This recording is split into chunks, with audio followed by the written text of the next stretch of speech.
Other interesting business news: the Subaru WRX STI is back, but it only has 2 pedals, which will be great for all 3 people who want to buy that. Maybe 4. Maybe 5 if someone has like a medical issue with their leg, or they're just dead inside.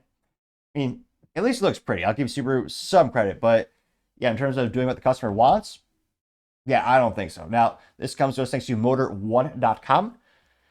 There you can see, and again, they got the iconic blue paint on it. Looks pretty good. Now, this is credited to Adrian, who's a writer over there.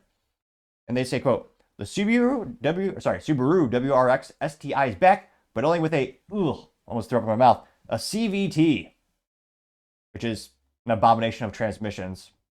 They say there are many WRX special editions, but only this one has a full fat STI according to the Subi. It's not perfect though. But yeah, it's perfect for someone who is very mechanically inclined and can do a transmission swap, perhaps. Now, it does look pretty cool. It's got the iconic blue Subaru paint job.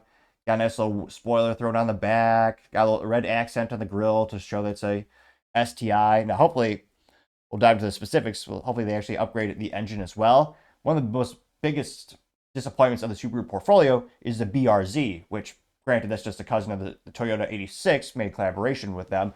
But their STI has no additional horsepower. It does have some better suspension, but traditionally, STI is a lot more horsepower, a lot more fun. Just a little bit more, just good old manly fun.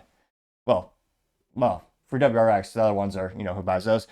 But nevertheless, they dive into the specifics of the article. They say, quote, nearly 3 years ago, Subaru said that the true STI version of the current WRX would never happen. Yeah, dumb business decision. It didn't explain why, although shortly after the announcement, reports emerged that the stricter emissions regulations killed the performance formula, which, yep, governments they love to kill our fun, it seems. They say fast forward 2025, Subi has a change of heart. At Tokyo Auto Salon, a full fat WRX STI is on display. The S10 is officially considered a legitimate Subaru international vehicle with a pinnacle. Well, they say, they quote, the pinnacle of the STI complete cars. Based on the JDM spec WRX S4 STI Sport REX, the Japan Special has a 2.4-liter turbocharged gasoline massage more power. Weird grammar. It now makes 296 horsepower and 277 foot-pound of torque, giving it an advantage of 25 more horsepower and 19 foot-pounds of torque over the regular WRX we get in America, which, granted, it's not like you're in a horsepower war. You're never going to win, horsepower comparison with an EV. I think most people have settled on you don't need 1 million horsepower to have fun. But going from the base model to what's supposed to be the pinnacle and only getting 25 more horsepower, a little disappointing. Though, again, it's better than the BRZ where you get basically no horsepower. You get a couple extra stickers and a little bit better suspension. Now they say, quote, however, an increased output still pales in comparison. The S209 launched in the US in 2019. The meaty 341 horsepower. The higher special edition does have a 6-speed manual transmission, which sadly isn't the case for the S10. It does have something called the it's called the Subaru Performance Transmission, a marketing jargon that tries to make CVTs more exciting. You can't, you won't. The S10 gets an extra oomph from an upgraded exhaust system and different intake ducts. The engineers also tweaked the ECU and Boxer engine, which pumps out more power at 5,700 RPM and peak torque at 2,000 RPM. Elsewhere, it also gets 19-inch BBS forged wheels and 255 35R19 Michelin Pilot Sport 4S tires, front Brembo brakes, electronically controlled dampers, and a Super Performance transmission fluid cooler. We can dive into the engine a little bit here.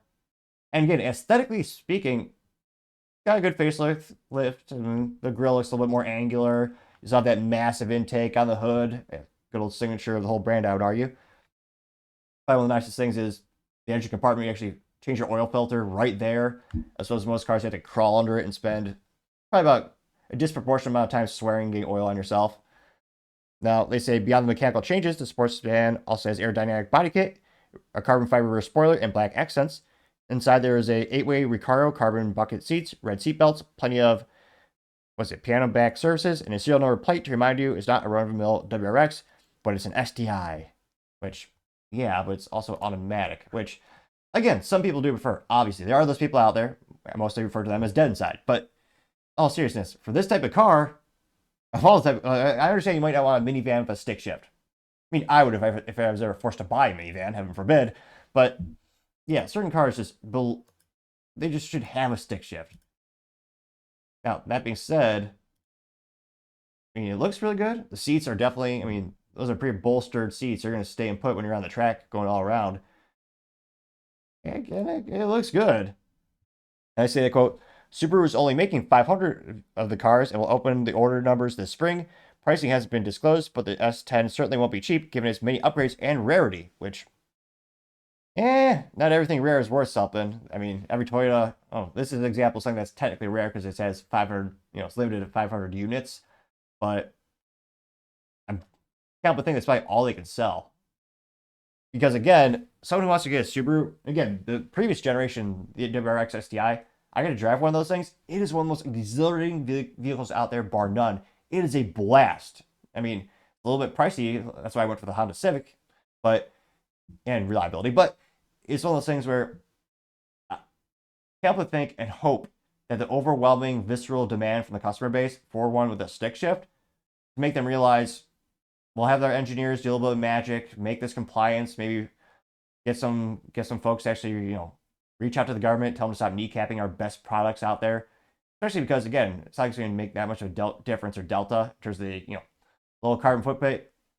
Because, again, they're not selling a large volume units of their WRX STI. The STI is the most expensive, best trim level. It's the best version of the vehicle. Most people are just going to get the, standard edition. But it's almost like they're trying to tease us right now. And maybe people will push back very similar to Toyota when the Supra come out. When that was automatic only, that was the number one critique of everyone who reviewed the car.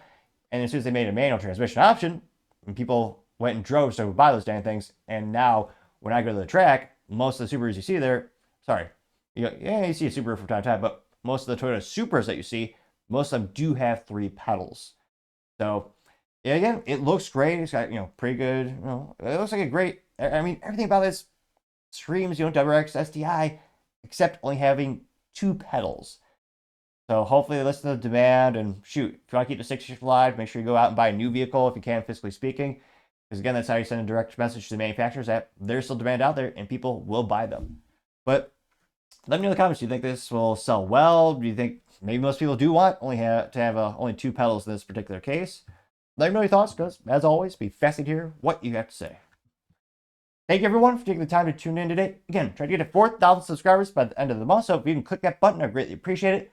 Also, give me a thumbs up, thumbs down, or comment. It's a great way to give me some additional feedback, letting me know how I can make the show better and better. Lastly, don't forget to take time to tell your family, tell your friends, tell your coworkers, heck, tell your enemies, anyone and everyone. Just stay safe, fight the good fight.